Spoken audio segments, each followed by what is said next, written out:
Hi guys! Welcome po sa Encourage 888. Ang reading na ito ay para sa entertainment at personal na reflection lamang. So gamitin lamang yung mga mensaheng tutugma sa inyong situation. So gagamit tayo nitong card na to. At ito. So tingnan natin kung ano ba yung situation ng taong iniisip mo. Ano yung energy niya ngayon. So no contact tayo ngayon. Ano yung energy niya. Ayan. So, kunin ko lang tong card na to. Give me the message. Ano ba yung energy ng taong iniisip mo?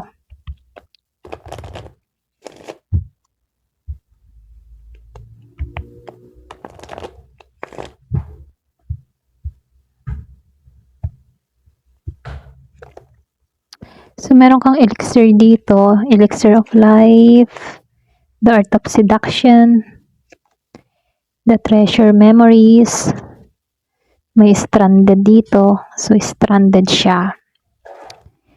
Merong Eva. Then, no rain today. So, no rain today. So, gagamitan natin ng tarot.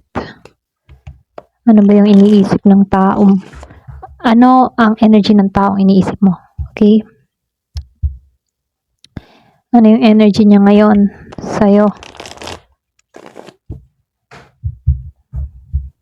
So, tingnan natin kung anong ganap niya.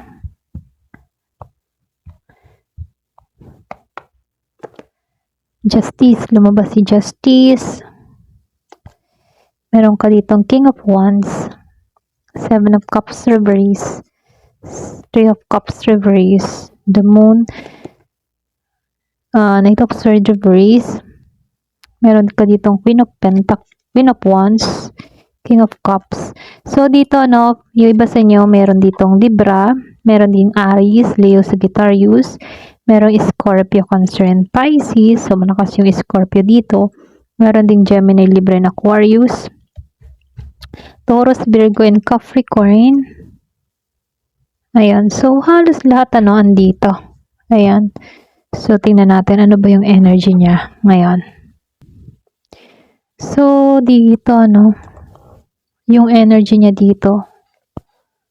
Elixir of life. At the art of seduction. Kung titingnan dito, may energy to ng pagbangon or pedaling healing. Para bang itong taong ito, gusto niyang maibalik yung sarili niya, ha? Para bang gusto niyang maibalik yung motivation niya, yung confidence niya dito. Posible, yung iba sa inyo, gusto nitong tao na to na maging masaya. Okay? Kaya lang may art of seduction. Malakas pa rin yung attraction at temptation dito. Okay? Maring itong taong ito nakakit pa rin sa'yo. Kung makikita mo, ikaw yung rosas dito, At hawak-hawak ng taong ito yung rosas dito. Kumbaga, para bang gusto kanyang panghawakan. Nakakit siya sa'yo.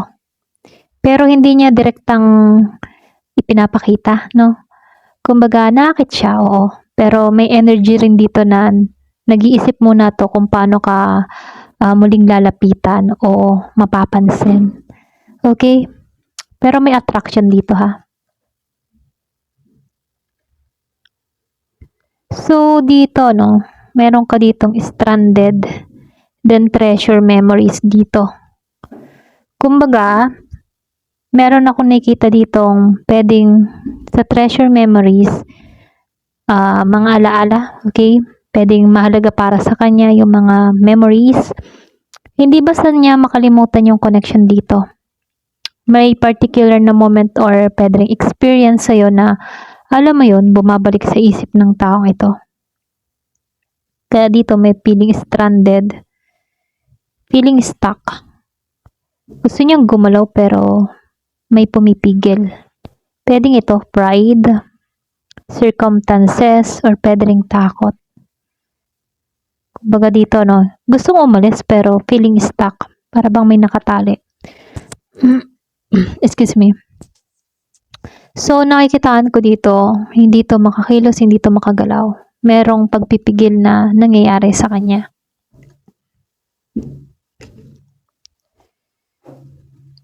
Lumabas si Eva.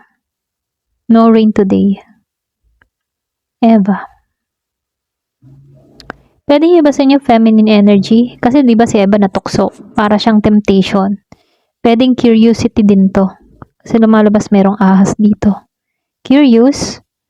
Pwede ikaw nakikita kanyang mysterious pero attractive. Curious siya sa'yo. Kaya lalo siyang nakikurious sa'yo dito eh. Para siyang natutukso. Natutuksong lumapit sa'yo. Para kang yung tipo na mansanas, ano?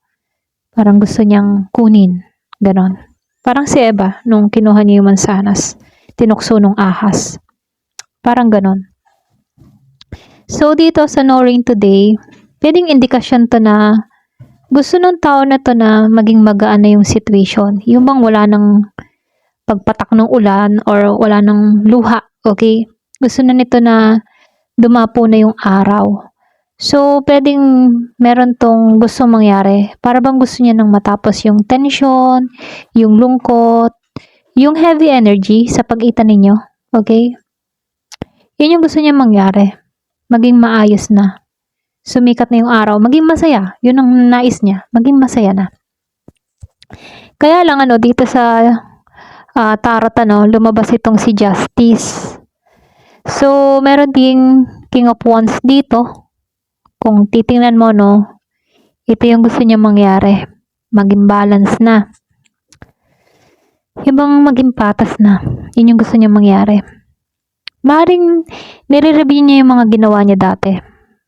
Meron siyang mga iniisip dito. Kumbaga, iniisip ng tao na to na tama pa ba? Or pwede rin, nararapat pa bang gawin ko to ngayon? Ganyan. Or nararapat pa bang kumilos ako ngayon? Mga ganon. Para bang nasa dalawang isip siya dito. Nagdadalawang isip, ganon. Strong talaga, no? Kung makikita mo dito sa art seduction, para siyang si King of Wands. So, lumalabas dito, strong attraction. Yung nararamdaman ng tao na to. Gusto niyang siya yung may kontrol eh. Gusto niya dito na siya yung may hawak ng sitwasyon. Ganun. Siya yung may desire dito na gumawa ng move. Pero gusto niya siya din yung magdidesisyon kung kailan. Ganun. Alam mo yun? Halimbawa, sa sitwasyon ninyo, siya ba yung magpapasya kung kailan siya papasok sa buhay mo? Ganun. Pero andun yung desire. Gusto niya siya yung halimbawa pagpasok niya sa buhay mo, mapapa-oo ka agad. Ganyan. Kumbaga, hawak ka pa rin niya. Yun yung nais niya rito. Pero ngayon, nangyayari kasi pwedeng hindi niya hawak yung sitwasyon. Nasa sayo yung control. Okay? So, 7 of Cups and the 3 of Cups reverse. Kung titingnan lumalabas dito, lumalabas na pwedeng nababawasan rin yung confusion ng taong ito dito. Pero kung titingnan dito, para bang mas lumilinaw na sa kanya kung ano ba talaga yung gusto niya, okay? At kung sino ba talaga yung gusto niyang pagtuunan ng atensyon, okay? Kasi dito sa 3 of Cups reverse, may energy dito ng third party interference. Pwedeng social issue or pwedeng separation. Para bang may nakisawsaw sa connection ninyo, Kung bakit kayo nagkaroon ng hiwalayan dito. Yung iba sa inyo, pwedeng merong gumulo lang talaga, okay? Maring ayaw niyang makisali sa maraming tao dito, pero mas gusto niyang umiwas muna sa drama. Kaya yung iba sa inyo, kaysa ayusin yung connection, umiwas na lang muna. Ayaw, ba't mo hindi na nakipagtalo? Umiwas sa gulo, ganun. Kahit maraming nakisawsaw sa connection nyo, parang itong tao na to, na bahala kayo dyan, alisan ko kayo. Parang ganun yung nangyari. Hindi niya inayos yung gulo. Kaya yung gulo, andyan pa rin. Yung problema, andyan pa rin. So, dito, lumabas itong the moon. Yung iba sa inyo, posible year of the rat or pwede ring year of the horse. Yung iba sa inyo. Merong Scorpio dito. Then, Gemini. Meron din Libra and Aquarius. Okay? So, dito, nakikitaan ko lang dito sa the moon. Kahit ba may attraction, marami pa rin siyang mga tinago dito. Marami siyang lihim. Ito lang yung masasabi ko dito sa the moon. Marami pa siyang tinago or pwede rin hindi sinabi sa'yo. Meron siyang alinlangan dito eh. May takot. Hindi lahat ng nasa isip niya, Para bang hindi lahat na nasa isip niya pinapakita niya. Ganon. Okay? So, dito, no, gusto niya magsalita dito. Kaya lang, may pagpipigil sa sarili. Pwede ding takot. Ganon. Takot siya, pwedeng takot magkamali, takot na maulit muli, ganon. Yung bang tipo na natatakot siya sa conflict, okay? Maraming takot to, no? Kung sa inyong dalawa, siya mas takot. Okay? So, dito, no? Ayan. Ayan na naman si Queen of Wands and the King of Cups reverse. Kumbaga, King of Wands, the Queen of Wands. Partnership to eh. So, lumalabas very confident ka. Na-attract siya sa'yo kasi very confident ka.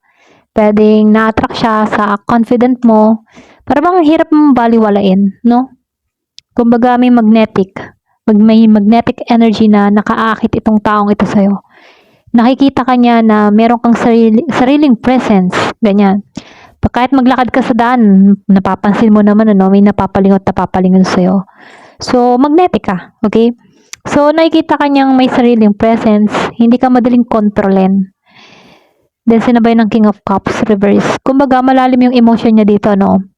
Pero, hindi siya emotionally stable sa pag-handling niya ng sitwasyon ninyo, no? Pwede may feelings, pero tinatago. Ganun yung energy niya, okay? Para bang pinipigilan niya na minsan nagiging moody din to, pwedeng hindi pinapahalata, pero apektado, okay? Ganun yung energy niya, apektado siya. So, dito, of Wands at itong si King of Pentacles reverse. So, si King of Pentacles at si Six of Wands upright, para bang yung bang tipo na, alam mo yun, gusto niyang mapansin or pwedeng gusto niyang may mapatunayan siya sa kanyang sarili. Okay? Dito sa Six of Wands. Kumbaga, ma-pride siya eh.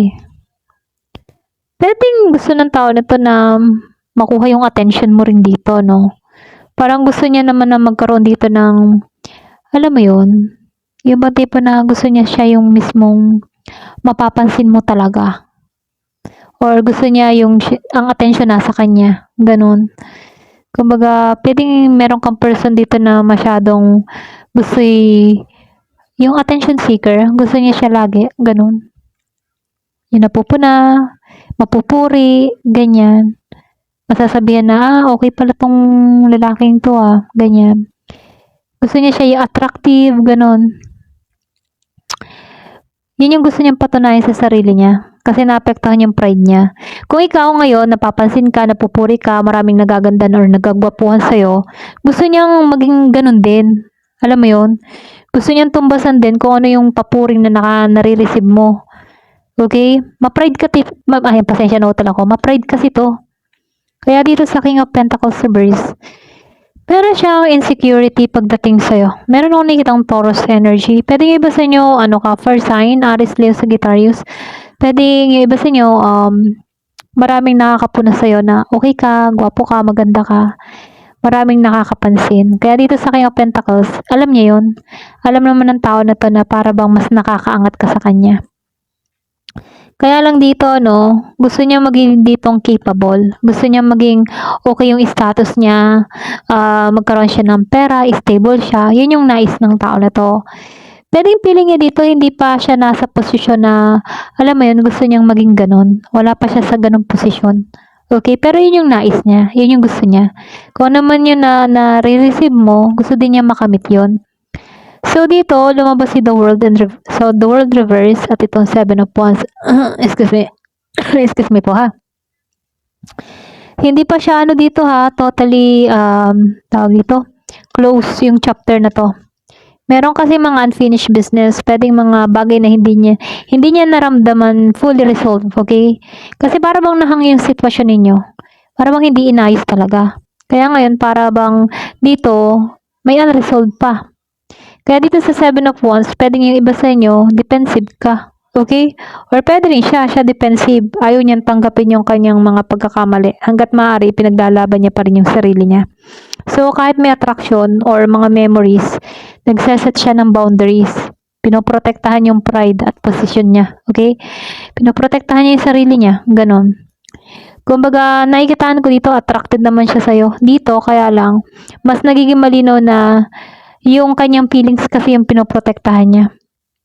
Hindi pa siya comfortable na ipakita kung ano ba yung totoo niyang nararamdaman sa'yo. Pero lumalabas dito sa the world, meron kayong unfinished energy, unfinished business. Pero may malaking resistance at pride kasi tong tao na to. Okay? Ito yung pinakamalakas ma-pride. So, ma-pride chicken yung person mo. Ayun, ito lang nakikita ko. Ayan. Thank you for watching. Love and peace.